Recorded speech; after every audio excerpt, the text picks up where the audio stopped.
Sesión del 13 de mayo de 1997. Medium. Jorge R. Holguín. Entidades que se presentaron a dialogar. Maestro Jesús, Logo Solar. Estamos listos para recibir los mensajes. Gozoso de estar con ustedes. Soy Jesús Ben Joseph. Para ustedes, el Maestro Jesús. Lo saludo, maestro, y escucho su mensaje. Me he comunicado especialmente para intentar corregir algunas versiones sobre mi encarnación en Galilea.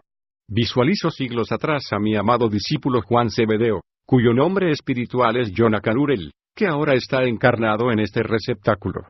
Lo veo en Patmos, isla de Grecia, guardando manuscritos de la comunidad esenia.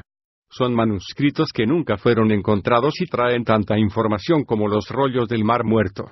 Esos manuscritos son genuinos, revelan que estuve viviendo casi 2 años con los esenios. El que era mi primo nunca fue mi maestro, como dicen algunos escritos de la época. Simplemente fue mi precursor, aunque no estábamos de acuerdo en algunas cosas, pues él tenía la costumbre de aislarse y yo le comentaba que la verdadera vocación de servicio cuando uno está encarnado no es aislarse, sino brindarse.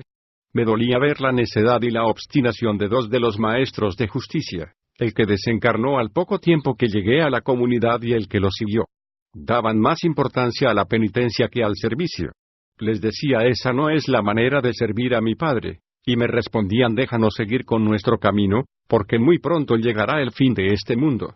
Les replicaba, no, estáis equivocados, aún no es el momento. Porque cuando se decía no pasará de esta generación, se pensaba que se hablaba de un término de 70 años y no era así.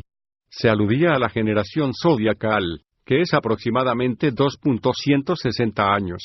Actualmente, el paso a una nueva era tiene que traer cambios que van a afectar a todos los seres encarnados en este planeta.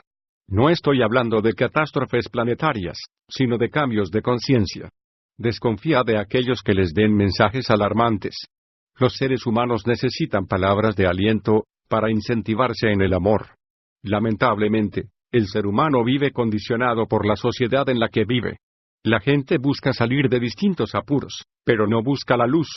Y aquellos que van a lugares espirituales lo hacen para su propio beneficio, para obtener ayuda y no para elevarse. Buscan calmar sus necesidades y no se fijan en el prójimo. Lo que sucede, maestro, es que hay mucho dolor en este mundo. El dolor es siempre aprendizaje. Sabemos que hay discusiones a nivel familiar que traen sufrimiento, pero las peleas se producen por el ego que tiene las partes. También hay conflictos a nivel laboral, en las comunidades políticas y en los grupos religiosos. Y tendría que ser al revés.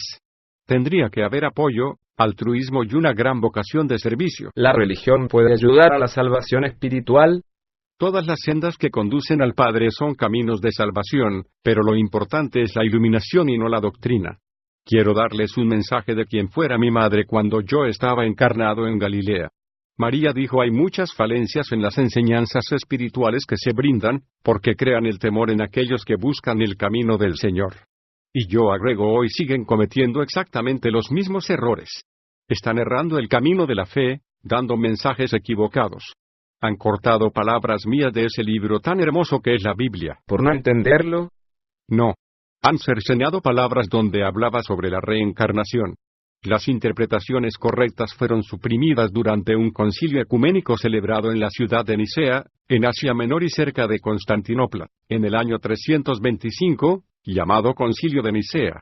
Yo había enseñado que cada ser humano es responsable de su destino, pero en ese año se votó la supresión de esas enseñanzas, con el propósito de consolidar el control de la Iglesia, que deseaba ser la única autoridad en el tema concerniente al destino del hombre. El entonces concordato Iglesia-Estado, asustados estos al ver que una doctrina que hace a los individuos responsables de su propia salvación espiritual pueda enfrentarse a su autoridad, acuñaron semejante prohibición. De cierto os digo que a aquellos que decían representarme no les convenía que el pueblo supiera que no precisaba dogmas ni rituales para alcanzar el reino de mi Padre. A esos dirigentes no les interesaba que la gente supiera del karma y de la ley de causa y efecto. Sacaron las palabras de la Biblia donde hablaba de la reencarnación y de que la conducta equivocada podía generar cada vez responsabilidades más grandes en el espíritu encarnado. Cortaron los párrafos donde explicaba que, para llegar al Padre, Solo bastaba con un comportamiento altruista. Nadie tenía entonces necesidad de un Salvador que los condujese como un rebaño. Obviamente, la cúpula religiosa del siglo VI necesitaba el azote de la resurrección de los muertos para forzar la dependencia de las masas. Esa doctrina fue reforzada con promesas de gloria eterna a los que se sometiesen y fuego eterno en un infierno a aquellos que se rebelasen.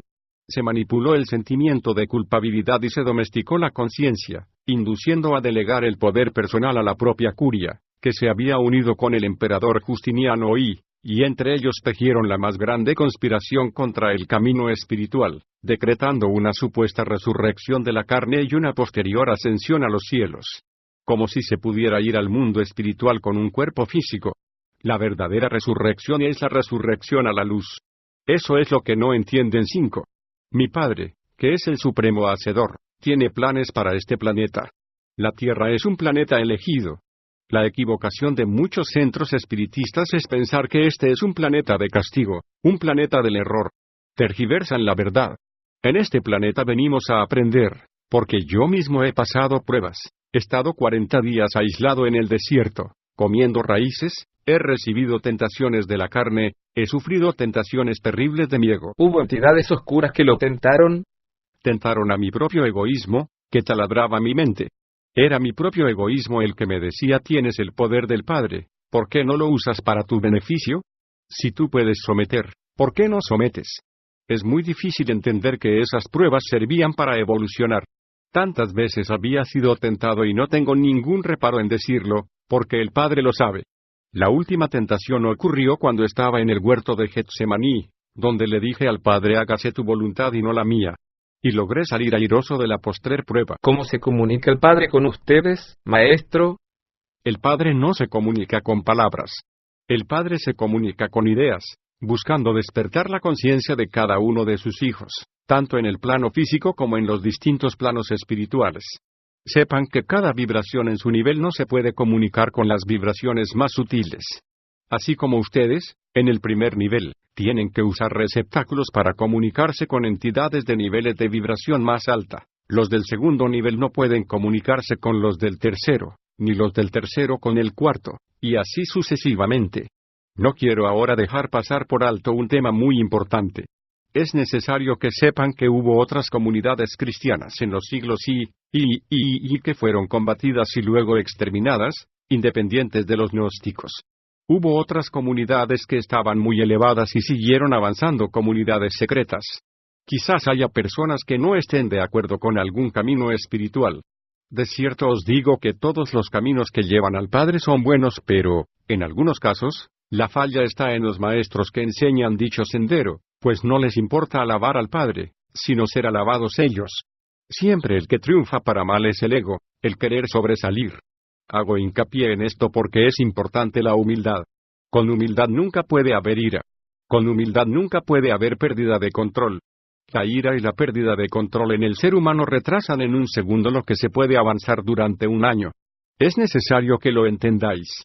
Todos los seres encarnados podemos ser doblegados por distintas emociones. Recordad cuando yo perdí el control frente a los viles comerciantes del templo. El vencer las tentaciones es parte de la enseñanza. El sufrimiento también puede ser aprendizaje. Pero no todos ponen aplicación en ese aprendizaje. A veces, un malentendido apego hace que el ser humano se comporte como un necio y sé que no es posible cambiar a quien no quiere hacerlo. El ser humano tiene que darse cuenta que solo dando se recibe. Debe tomar conciencia del sentimiento de felicidad y de gozo que significa vivir para dar.